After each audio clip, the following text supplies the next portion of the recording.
She was 7 months pregnant when he opened the door and told her to leave. Out of my house! Not quietly, not privately. In front of his entire family, his cold-eyed mother, his sneering brother, and 12 people sitting around a dinner table that had never once felt like home to her. "Get out of my house," Minho said. And the worst part? He didn't even look at her when he said it. Sandra stood there in the hallway of the most expensive house she had ever lived in, her hand pressed against her swollen belly, rain hammering the windows outside like the sky itself was angry on her behalf. She had done nothing wrong. She knew that. He knew that. But in the world of Park Minho, heir to the Park crime dynasty, the most feared man in 3 provinces, truth was never the point. Appearances were. Control was. And she had stopped being controllable the moment she refused to sign away her child. Minho. Her voice didn't shake. That was a thing people never understood about Sandra Johnson. She could be completely destroyed on the inside and still look like a woman who had never been afraid of anything. "Think about what you're doing." He finally looked at her then, and what she saw in his eyes wasn't hatred. It was something much worse. It was nothing. "There's a car outside," he said. "It will take you wherever you want to go." "And our baby?" Silence dropped over the room like a curtain. His mother smiled into her soup bowl. His brother looked away, and Park Minho, the man who had held Sandra in the dark 3 months ago and whispered that she was the only real thing in his entire life, turned and walked back toward the dining room without another word. The door didn't slam. It clicked shut, soft and final, like a coffin lid. Sandra picked up the bag she hadn't unpacked in weeks, walked out into the rain, and never looked back. That was 2 years ago. Now, the same man was standing in an airport in Lagos, Nigeria, staring at a photograph his private investigator had just handed him. In the photo, a woman, his woman, was laughing in a market square. Bright afternoon sun, yellow dress. She looked lighter than he had ever seen her, freer than she had ever been allowed to be in his house. And on each side of her, holding her hands, were 2 small children. 2. Minho had known about 1 pregnancy. He had been told by the same people who had poisoned everything good in his life that the baby hadn't survived. He was looking at 2 children. Both of them had his jaw. Both of them had her eyes. His hand tightened around the photograph until his knuckles went white. "How long have you known?" he asked the investigator. The man took a careful step back. He had worked for dangerous people his entire career. He knew what a man looked like right before the world changed around him. 3 weeks, sir. I wanted to verify before the man in the background." Minho's voice was dangerously quiet. "Who is he?" The investigator cleared his throat. "His name is Kwame Asante, Ghanaian Nigerian. He's a doctor. He's been living with her for 14 months. 14 months. Minho set the photograph down on the table with the kind of careful, deliberate control that meant he was holding back something enormous. "Book me on the next flight to Lagos," he said. "Sir, the Lagos operation is still book the flight." If this story is already pulling you in, stay with me, because where it goes from here, you won't see it coming. Sandra Johnson had rebuilt herself from nothing, and she had done it beautifully. She lived in a modest apartment in Lekki with wide windows and walls she had painted herself. Burnt orange in the living room, soft yellow in the children's room. She worked as a textile designer, selling her work to boutiques in Lagos and Accra, and once to a fashion house in Paris that had found her on Instagram and couldn't believe she was self-taught. She had done all of this while nursing twins. Twins she had named So-yeon and Kweku, one name for the country that had broken her, one for the continent that had held her together. Kwame had come into their lives 8 months after they were born, when Sandra had shown up at his clinic at 2 in the morning because So-yeon had a fever and she had no one else to call. He was gentle and patient and funny in a quiet way that made the children laugh without even trying. He had never once asked her about their father. He had simply shown up again and again until showing up became staying. She had not told him she loved him. Not yet. But she was close. She was so close. Which was exactly when the black SUV with the Seoul plates appeared on her street. She noticed it on a Tuesday morning, parked across from the market where she bought the children's fruit. It was still there Wednesday afternoon when she walked So-yeon and Kweku to the small daycare 2 blocks away. By Thursday, something old and cold had woken up in her chest. Something she had spent 2 years learning to sleep. She called her friend Zainab that evening. There's a car outside. What kind of car? The kind that doesn't belong here. Zainab, who knew the whole story, who had been the one to drive Sandra to the hospital in the rain the night the twins were born, who had held her hand through both deliveries alone. Zainab went quiet. Then, Sandra, do you want me to come? No. She looked out the window at the street below. The lights in the SUV were off. The engine was off. Whoever was inside was just watching. Patient. Practiced. No, she said again. I need to think. She put the children to bed that night, both of them curled into each other the way they always slept. Kweku's arm thrown over his sister's shoulder, like even in sleep he was protecting her. She stood in the doorway of their room for a long time, long enough for the city to go quiet around her. Then she took out her phone and called the one number she had kept all this time in an unsaved contact she had labelled simply, Don't. It rang twice. Sandra. His voice hadn't changed. Still low, still controlled, still carrying that particular weight that made you feel like the room had shifted slightly when he spoke. She closed her eyes. Call off your people, Minho. A pause, long enough to be deliberate. I just want to talk. You had 2 years to talk. You used them to pretend I didn't exist. There are things I didn't know. There are things you chose not to know. Her voice was steady, but her free hand was pressed flat against the wall to keep herself upright. You made a choice. I built a life around that choice. Whatever you think you need to say, it's 2 years too late. Another pause. And then, quietly, I know about both of them. The war was the only reason she didn't sink to the floor. I was told you lost the baby, he said. I was told... He stopped.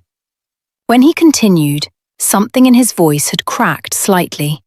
Just slightly, like a fault line in stone. I was lied to, Sandra. By my own people. By my own mother. She said nothing. I'm in Lagos, he said. I'm not leaving until we've spoken. Face to face. I owe you that much. She laughed then, and it wasn't a kind laugh. You owe me a great deal more than that, Park Minho. She hung up. She stood in the dark hallway for a long moment, listening to her children breathe. Then she walked to the kitchen, put the kettle on, and sat down to figure out how to protect everything she had built from the man who had once been the reason she needed to build it. He came to her building the next morning. She had known he would. Minho was many things. Ruthless, cold, complex in ways she had spent a year and a half trying to unlove. But he was not a man who waited when he had decided to move. She opened the door before he could knock. He looked the same. That was somehow the most unfair thing. Tall, immaculate, wearing a dark coat over a simple shirt, his face carrying the kind of still, composed expression that hid everything and revealed nothing. But there were shadows under his eyes that she had never seen before, and something in the set of his jaw, something tightly held, barely held, told her that whatever he had been doing for 2 years, it had not been easy. Good, she thought, and hated herself slightly for thinking it. You look well, he said. I look like a woman who raised twins alone for 2 years, she said. You can come in, but I want you gone before they wake up from their nap. He stepped inside. She watched him take in the apartment, the painted walls, the children's drawings taped to the fridge, the tiny shoes by the door, one red, one blue. A muscle moved in his jaw, just once. Sit down, she said. He sat. She remained standing, arms crossed, because she needed the height advantage, and she was not above acknowledging that to herself. Talk. He looked up at her, and for the first time since she had known him, through all the danger, all the coldness, all the carefully maintained distance he wore like armor, Park Min-ho looked like a man who did not know what to say. My mother arranged everything, he finally said. The night I told you to leave, I had been shown photographs of you with another man. He paused. They were fabricated. I found out 6 months later. Sandra's expression didn't change. And I was too proud to come back. The words came out like they cost him something. I told myself you had moved on. I told myself it was better. I told myself. He stopped. I was a coward. You were a coward, she agreed quietly. But more than that, you were a man who chose his pride over his pregnant wife. You chose it, in front of everyone. And then you stood there while she walked out into the rain. Her voice was still even, still controlled. So yes, Min-ho, your mother lied. But you? You made it easy for her. The silence in the room was immense. From down the hall, the small, sleepy sound of a child waking early drifted toward them. Both of them went still. And then a small figure appeared in the hallway. Kweku, rumpled and heavy-eyed, dragging a stuffed bear by one ear, blinking at the stranger in his living room with the frank, fearless curiosity that only small children possess. He looked at Min-ho. Min-ho looked at him. Something happened in the man's face, something that had nothing to do with control or power or the armor he had spent a lifetime constructing. It cracked right open, right there in Sandra's orange-walled living room in Lagos, and underneath it was something raw and stricken and terribly, terribly human. Kweku turned to his mother. Mama, who is that man? Sandra crouched down, smoothed his hair back, kissed his forehead. A visitor, my love, she said softly. Go wake your sister. I'll get your breakfast ready. He padded off down the hall, unconcerned. She stood back up and looked at Min-ho. He was staring at the space where the boy had been, his hands clasped in his lap, very still. When he finally looked at her, his eyes were dark and unreadable in a different way than before. Not cold, not blank. Something else entirely. What are their names? He asked. She almost didn't tell him.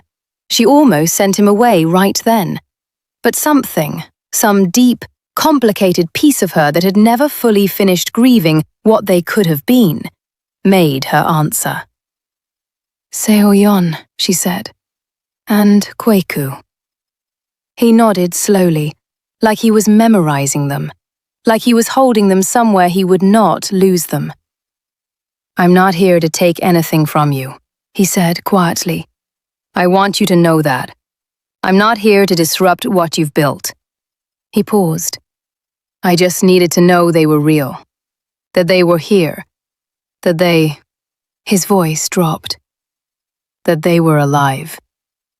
Sandra looked at him for a long moment. They're alive, she said. No thanks to the family you chose over them. He came back the next day. She hadn't told him to. She also hadn't told him not to. He brought fruit from a market. She could tell by the bag that he'd gone to the right one, the one 3 streets over that had the best papaya. And he sat on her small balcony while she worked and didn't ask for anything. He didn't try to hold the children. He didn't insert himself. He just existed nearby, quietly, in the careful way of a man who knew he had no rights here and was trying to earn proximity through patience alone. It unsettled her more than aggression would have, because she knew this Minho. She had fallen in love with this Minho, the one that existed underneath the dynasty and the danger, the one who had once spent an entire night sitting beside her when she was sick, not sleeping, not leaving, just present. She had spent 2 years trying to forget that this version of him existed. And here he was, sitting on her balcony with papaya, watching the Lagos skyline like he was trying to understand how it had become the place that held everything that mattered to him. Kwame is coming for dinner Friday, she said, on the 3rd day. She said it deliberately, plainly, watching his face. The children love him. Something moved behind his eyes. Is he good to them? He's wonderful to them. She held his gaze. He reads to them every night when he's here. Kweku calls him Uncle Kwame, and Seoyeon calls him Daddy K. She watched the blow land. She wasn't proud of it, but she wasn't sorry either. Sandra, I'm not telling you to hurt you, she said, though they both knew it wasn't entirely true. I'm telling you so you understand what you left, what you made someone else's privilege to build. He was quiet for a long time. I know, he finally said. What happened on Friday was a thing nobody saw coming. Not Sandra, not Minho, and certainly not Kwame, who arrived at 6 o'clock with jollof rice from the restaurant the children loved and stopped in the doorway when he saw the man sitting at the kitchen table. The 2 men looked at each other. Sandra stood between them, feeling the particular exhaustion of a woman who has had to be the strongest person in every room for 2 years, and is very, very tired of it. Kwame, she said, this is Minho. He is, I know who he is, Kwame said. His voice was quiet and steady. Sandra told me everything. Minho stood. He was taller than Kwame by several inches, and broader, and he carried a particular gravity that tended to rearrange the atmosphere around him. But Kwame didn't step back. He set the rice on the counter, looked at Minho with the calm, clear eyes of a man who had decided exactly who he was, and said, They're extraordinary children. Minho's jaw moved. I know, he said. She raised them alone, Kwame said, in a city that wasn't hers. Working, building, recovering. He glanced at Sandra, and his expression held something gentle and unflinching. She never once told them their father was a bad man. She just said he was far away. Every night, Kweku asks if the moon is the same one his daddy sees. He paused. I thought you should know that. The kitchen was very quiet. So-yeon ran in then, crashing into Kwame's legs with both arms, already chattering about a drawing she'd made at daycare.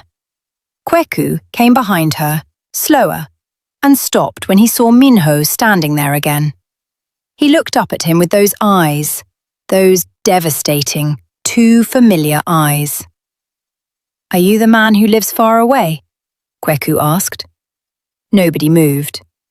Minho crouched down slowly, so he was at the boy's level.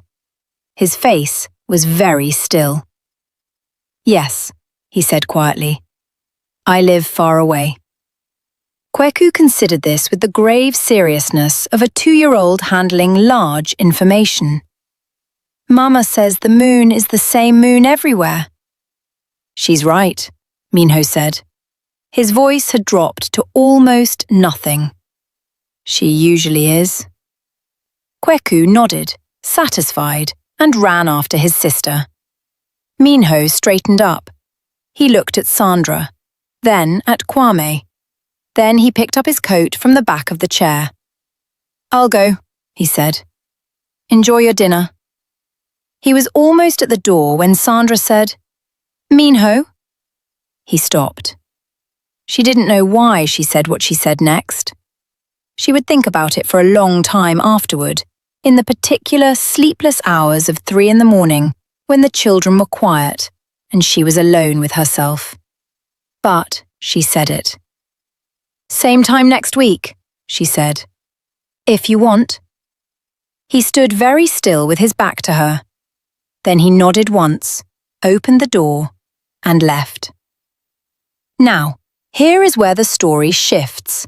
Here is where what seemed like a slow, painful rebuilding becomes something much more complicated. Because Park Minho had not come to Lagos only for his children. There was another reason. A reason his investigator hadn't told him because the investigator didn't know. A reason that had sent him across continents, not just with grief, but with fear.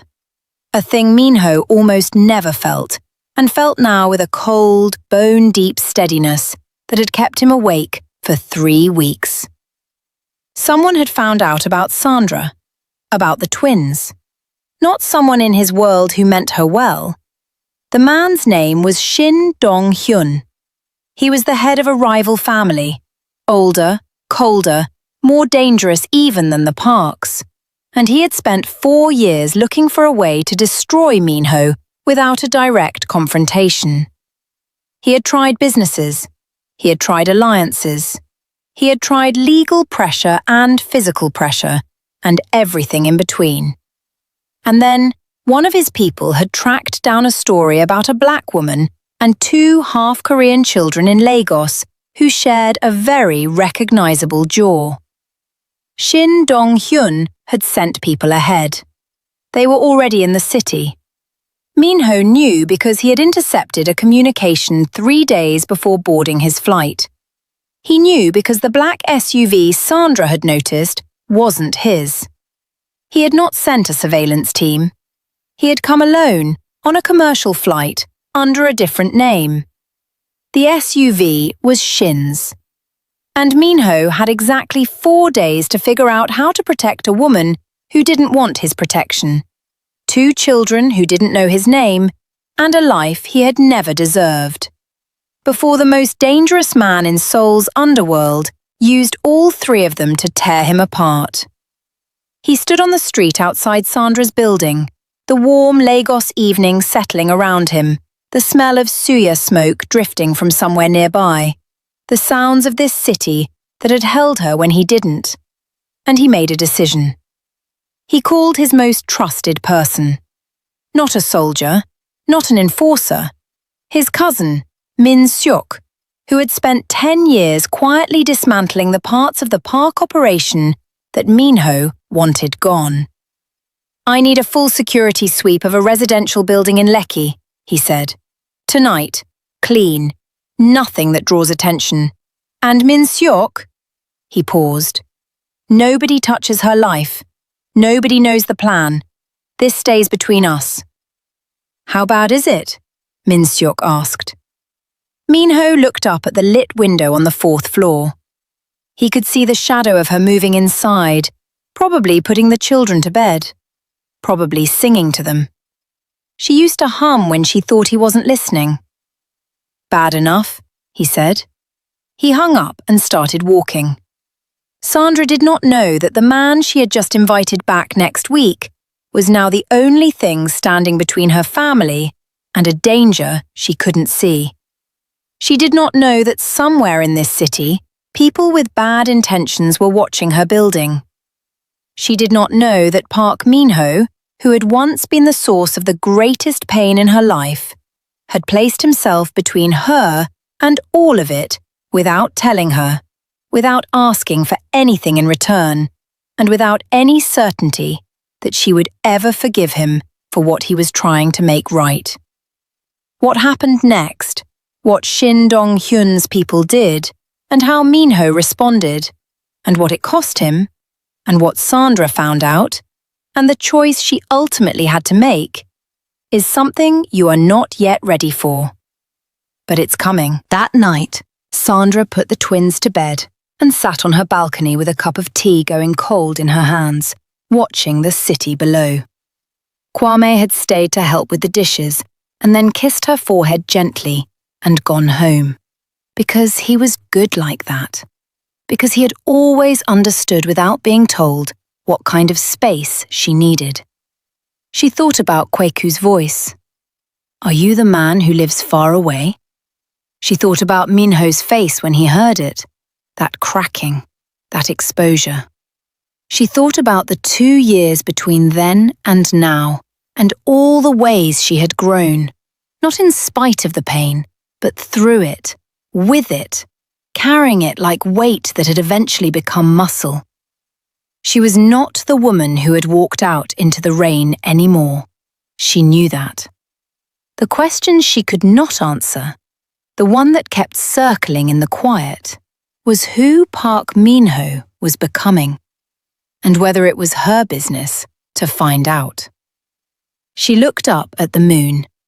The same one everywhere, she thought. Somewhere in a hotel room not 3 kilometers away, a man who had broken her was lying awake, staring at a photograph of 2 small children, planning a war no one had told her was coming. And somewhere in the dark city between them, something was already moving. Episode 2 is coming, and when the truth about what Shin Dong-hyun has planned reaches Sandra, and when she discovers that Min-ho has been protecting her in silence all along, everything she has decided about the past will be put to the test. Because the hardest thing is never falling.